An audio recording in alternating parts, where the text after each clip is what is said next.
ali, até o convidado fez. Coro presbiteriano. É isso aí. Já dá pra gente Quarteto, montar um na quarteto verdade. já, né? tá vendo? Pois é. Realmente. Galera, hoje a gente vai falar de um assunto um pouco polêmico. Um pouco. Na verdade, é É sempre legal que a gente polêmico. sempre começa os Assume falando, galera, hoje isso, o pelo amor de assunto Deus. vai ser um pouco polêmico. A gente Vídeos sempre polêmicos. Começa... É sempre assim. Você já deve estar É pra chamar a sua atenção pra você ver o vídeo até o final. É isso aí. Hoje a gente está com um convidado mais que especial. É o reverendo André Scordamaglia, ele é pastor da Igreja Presbiteriana do Brasil. Ele agora está em Porto Alegre. Qual que é a igreja que você está? Terceira de Porto Alegre, Cristo Redentor é o nome do bairro e o nome da igreja.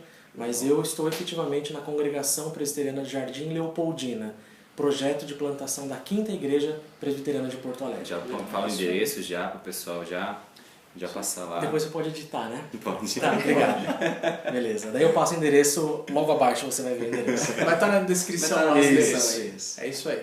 Mas o tema de hoje é um tema bem simples, assim, é fácil de É falar, tranquilaço. todo mundo conhece, todo Tranquilo. mundo manja. É quem criou o mal, é uma coisa assim...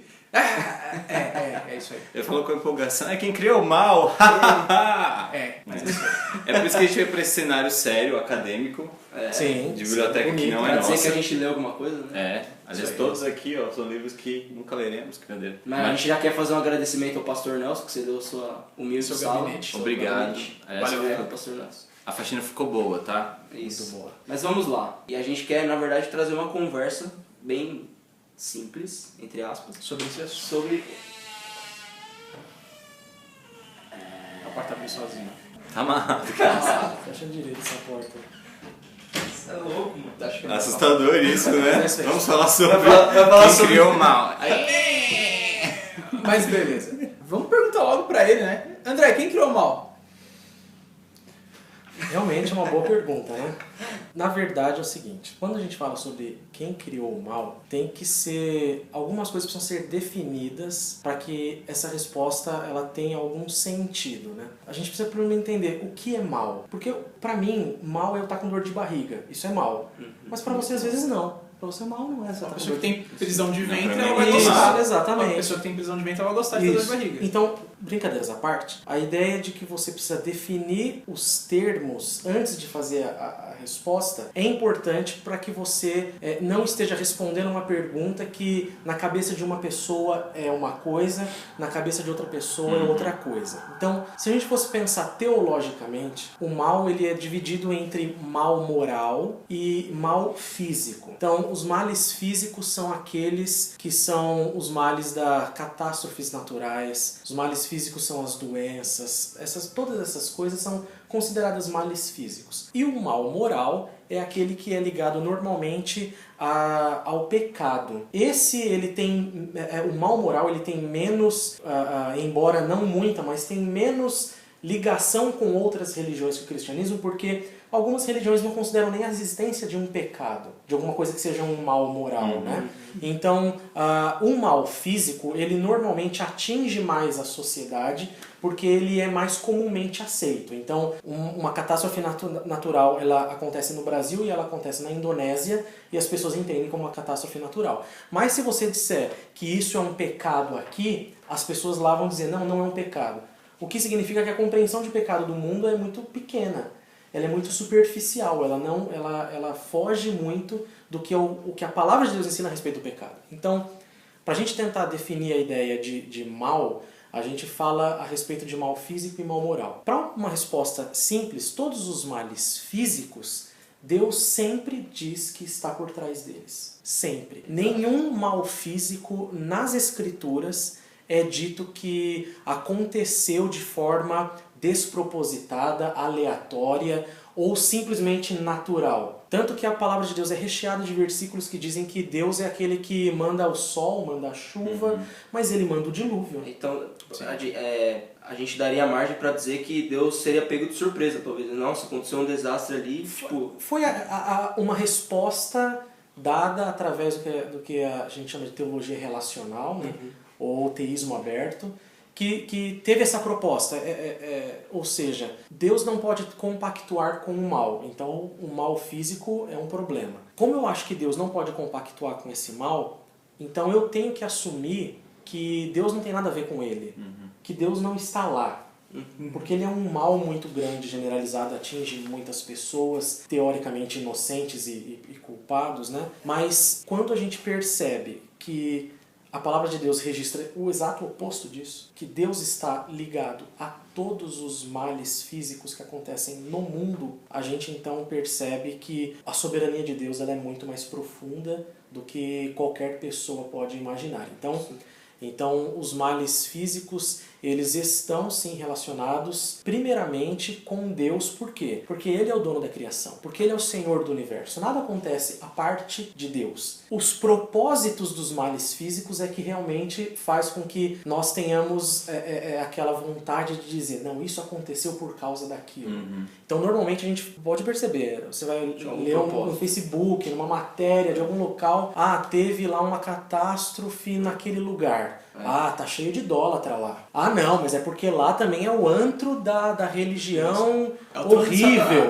Isso. No tsunami, né, na Indonésia, falaram muito isso. Né? Exatamente. Isso sim é uma bobeira. Isso sim é uma tremenda besteira. Porque como que você percebe o próprio Jesus Cristo tratando males físicos? Olha, caiu a torre de Siloé em cima daquelas pessoas. As pessoas do tempo de Jesus diziam, não, mas é por causa que elas são pecadoras. Jesus diz o quê? E vocês pensam que vocês não são. Então, qual que é a ideia? É a interpretação dos males físicos que nós temos a tendência de fazer. A maioria de nós tem a tendência de dogmatizar isso. Então, não, isso aconteceu por causa daquilo. Eu creio que nós não temos autorização nenhuma para fazer essa relação. Ela pode servir como uma compreensão própria. E você pode compartilhar como uma Olha, imagina. Até porque a gente não sabe os decretos de Talvez Deus. uma teoria bem longe. Quem tinha autorização para dizer, olha, aconteceu por causa disso? Os escritores bíblicos. A revelação bíblica, sim. Então, Isaías podia dizer que Deus estava pegando o rei Ciro e abatendo as nações com sua mão.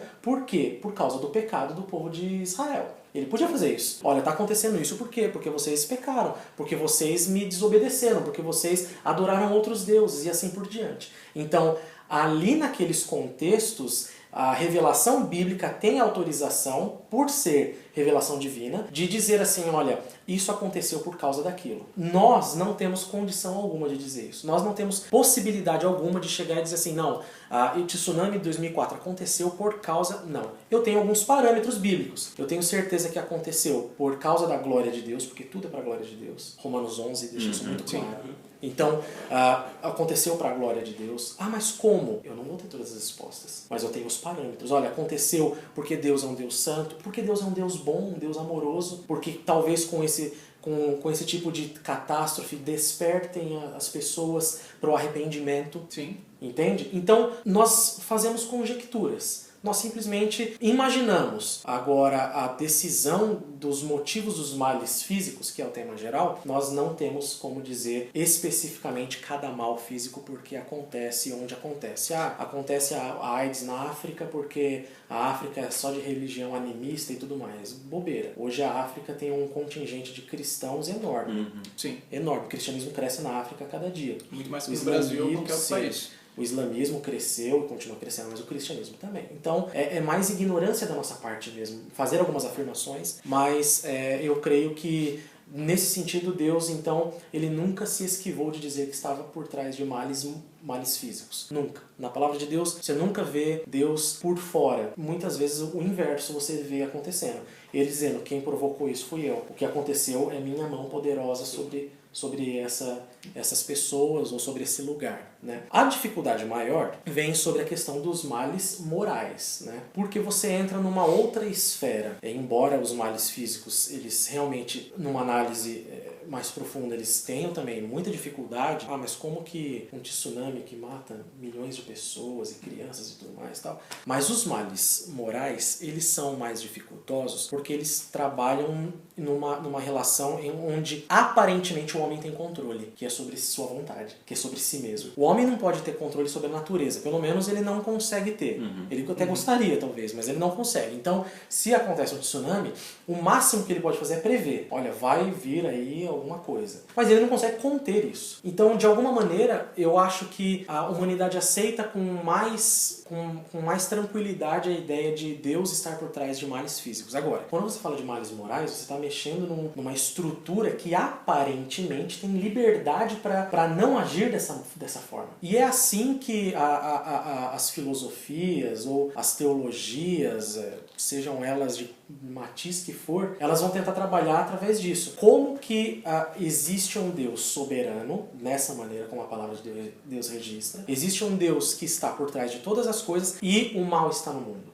A gente vai chamar isso em teologia de teodiceia. Teodiceia é a justificativa que nós encontramos de resposta sobre a presença de males no mundo, assumindo que Deus ele é todo-poderoso e assumindo que ele é bom, que ele ama e que ele tem misericórdia das pessoas. Como você relaciona isso? O dilema de Epicuro. Então, com males morais a gente tem que ter respostas mais elaboradas, não menos bíblicas, mas mais elaboradas e provavelmente que ferem mais o ego humano. Porque a palavra de Deus vai nos ensinar que todos nós somos maus. Sim. Mas ninguém quer ser mau. Ninguém quer ser mau. Ninguém tem a verdadeira compreensão de si mesmo, né? Não sabe da sua capacidade maléfica e maledicente das coisas. E normalmente a gente atribui que a partir do momento que eu não mato uma pessoa, eu não cometo um mal socialmente condenável, então eu não sou mal, eu sou bom, eu até alimento meu cachorro. É a resposta de um senso de justiça que o homem cria para aliviar a consciência, né? Também. Que é falho, porque barra em toda a santidade de Deus e tudo mais. Então é para dar aquela amenizada. Então o que eu tenho? Eu tenho padrões. Eu não faço mal a ninguém de uma maneira muito drástica, como matar, roubar ou fazer algo do tipo, então tá tudo bem, eu sou uma pessoa boa. Isso, e isso sim é construção social, né? Sim. Isso é construção social. E isso tem acontecido até mesmo dentro das próprias igrejas, né? Pessoas acostumadas achando que estar dentro da igreja é fazer o bem ali, só que aquele bem raso, né? É uma falta de noção do que é mal de fato, sim, biblicamente. Então não é que ele tem, até porque a gente aprende na igreja que o bem ele não tá só voltado à caridade. A gente falou isso já em outros vídeos. Mas a pessoa que ela não tem essa noção do que é mal, que o mal é tudo aquilo que vai contra a santidade de Deus, que vai contra a palavra dele, então ela fala assim, isso aqui não é tão mal. Mas então, já que não é tão mal... nesse sentido, Deus vai relacionar as atitudes boas dos homens que não tem nada a ver com ele, que não voltam agora para ele, ou seja, nós fazemos a caridade por caridade, nós fazemos a caridade porque nós queremos ter uma paz em si mesmo, ok? Eu quero ter uma paz em si mesmo, então eu vou e distribuo marmitas nas ruas. Deus atribui a essa caridade como se ela fosse perversa. Ela é um trapo de imundícia para ele, ele não aceita esse tipo de caridade, porque não volta agora para ele, porque não é o objetivo central agora desse Deus. Então, as melhores ações cometidas no mundo, para Deus não... pelo contrário, são más.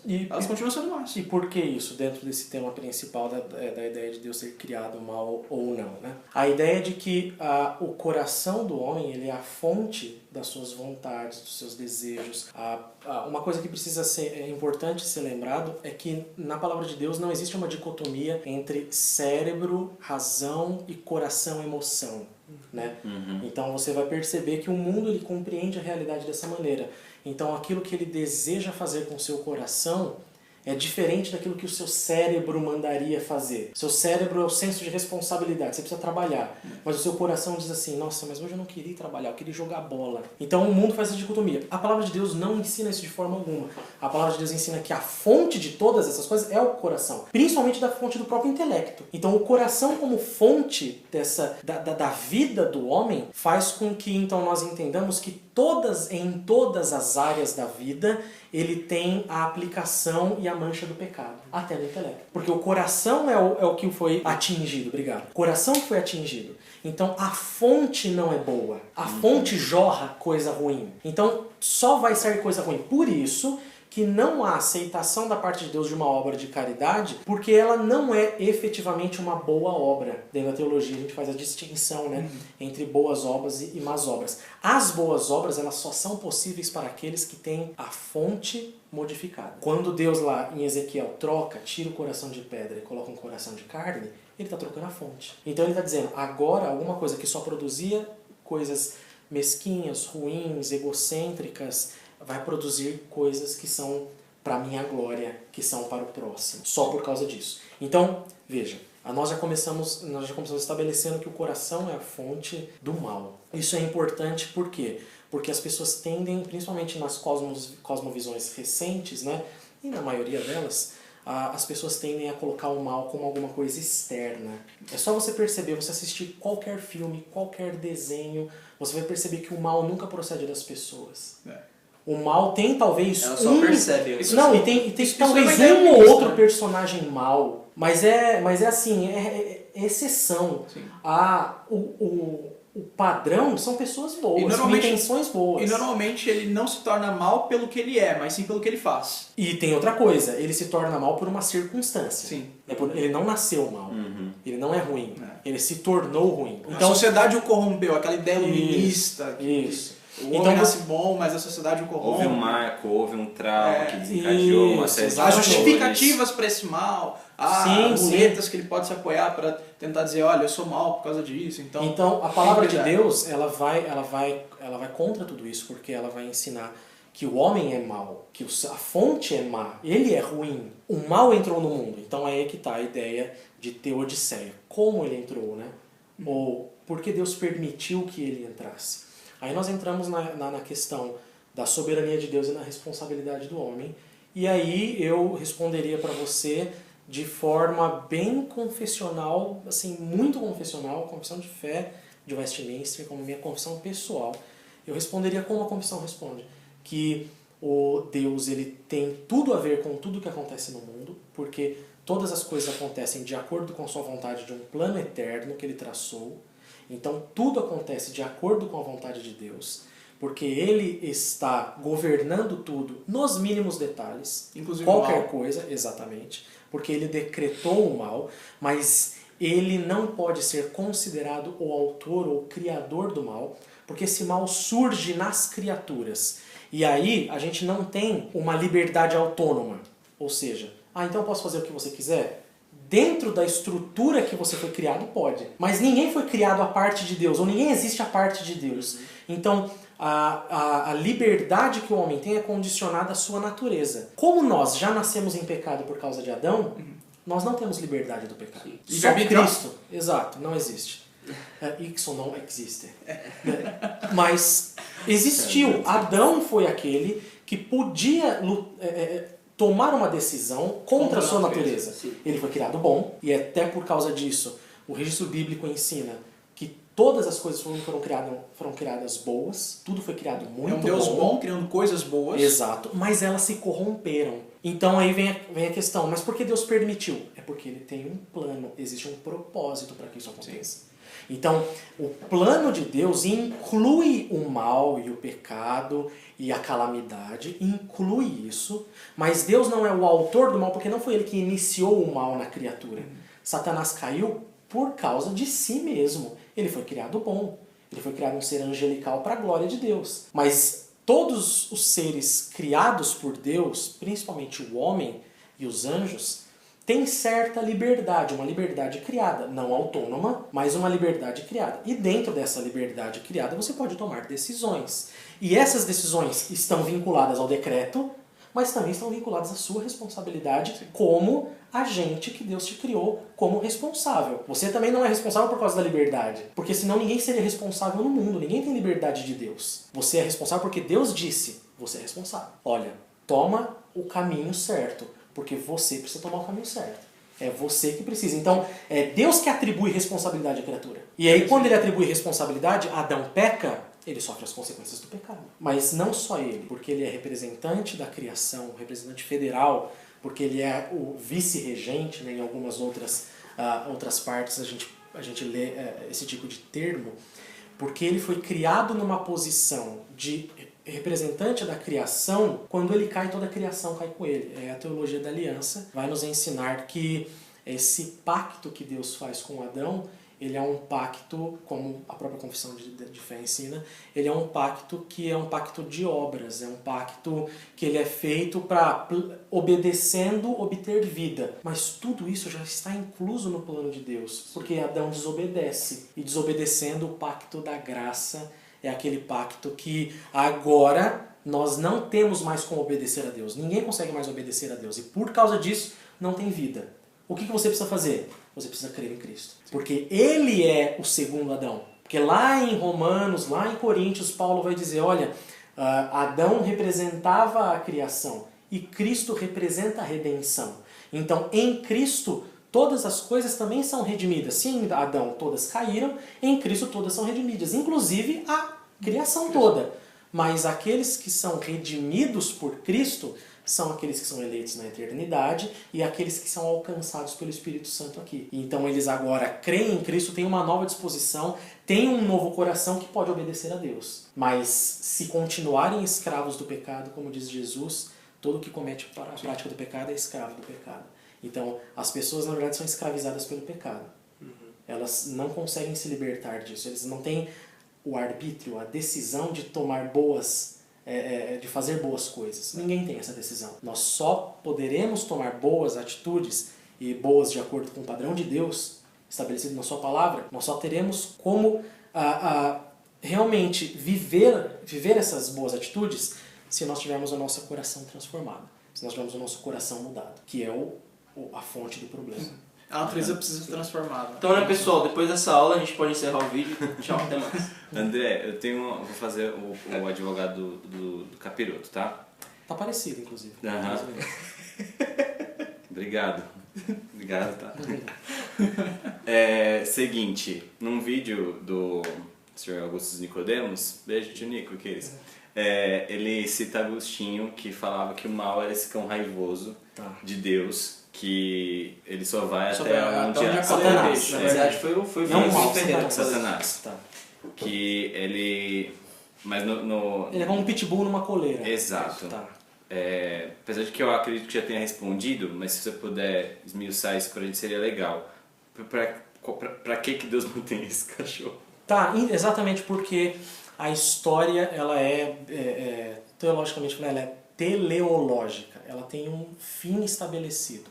Por causa disso, porque Deus tem um plano e Ele tem um propósito para todas as coisas, é que a realidade acontece dessa maneira. Então, por que Deus permite a existência do diabo? Exatamente porque o diabo faz parte do plano de Deus. Porque Satanás ele está incluso nisso. Ele não é um Deus mau que combate o Deus bom.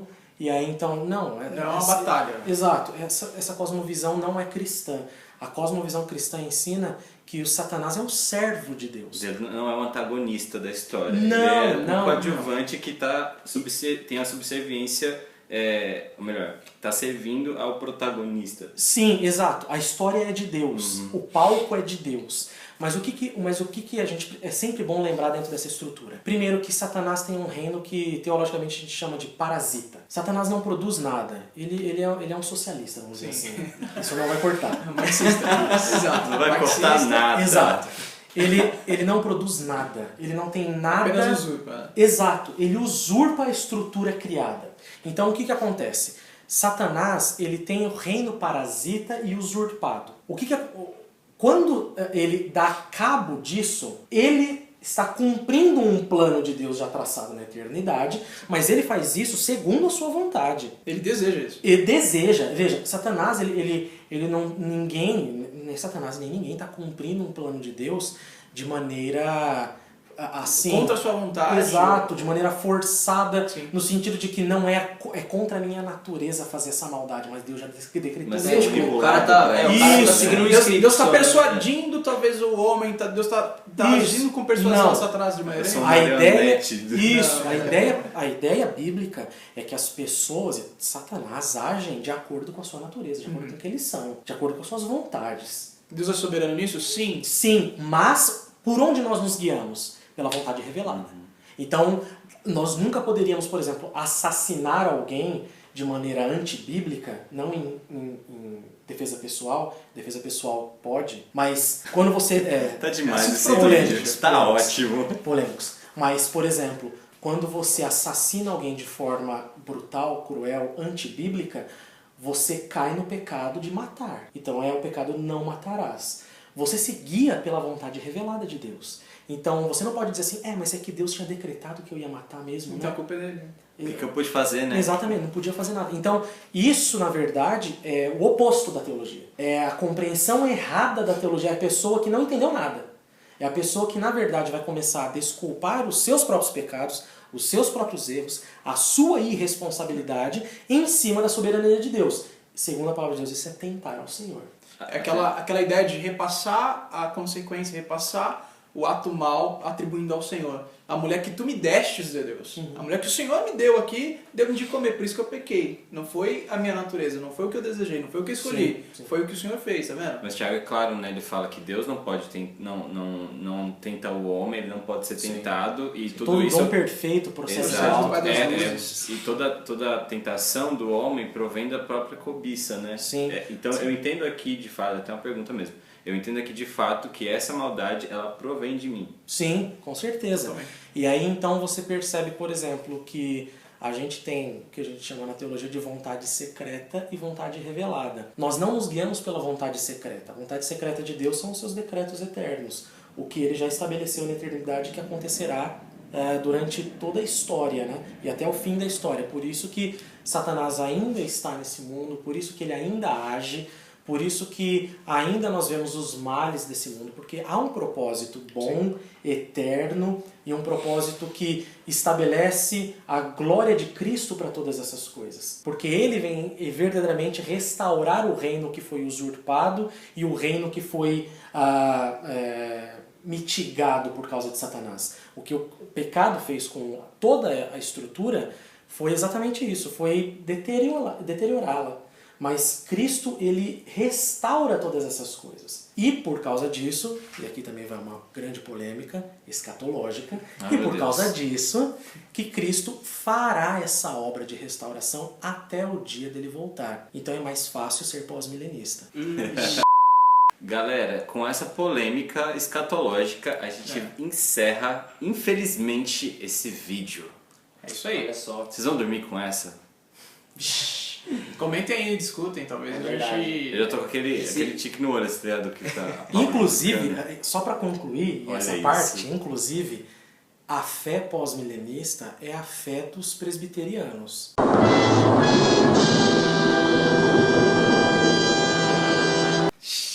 Ela, se você... Calma, agora eu vou mais longe. Se você quiser ser confessional mesmo, você não vai conseguir fugir do pós-milenismo. Ixi, cara. Se você quiser ser confessional de verdade. Eu tenho livre-arbítrio pra isso. Se você olhar para os puritanos, se você olhar para a teologia reformada, escatologia reformada, Fala isso, é verdade, é verdade. Já sai no braço é verdade. aqui, velho. Deixa o pastor Nelson ver isso. Sai fora. Ai, galera. A gente agradece muito o André por essa aula. Brigadaço que ele mesmo, deu. foi Valeu. sensacional. Obrigadão mesmo aí. É nóis. Até janeiro do ano que vem. Meu primo, né, cara? Desculpa aí. Vou fazer o casamento dele, inclusive. Ele estará no meu casamento, cara. Que legal. Não preciso de mais nada, cara. Precisa de Deus. Meu Deus, né? Tá criando um O ídolo cara aqui. vai- Não, tá criando um ídolo, cara. Não. Ok, né, gente? Não faz isso que Deus arrebenta os ídolos. Mas isso. Valeu, pessoal. O cara tem família. Galera, se inscreve Obrigado, no canal João. aí e bola pra frente. É nóis. Falou. Falou.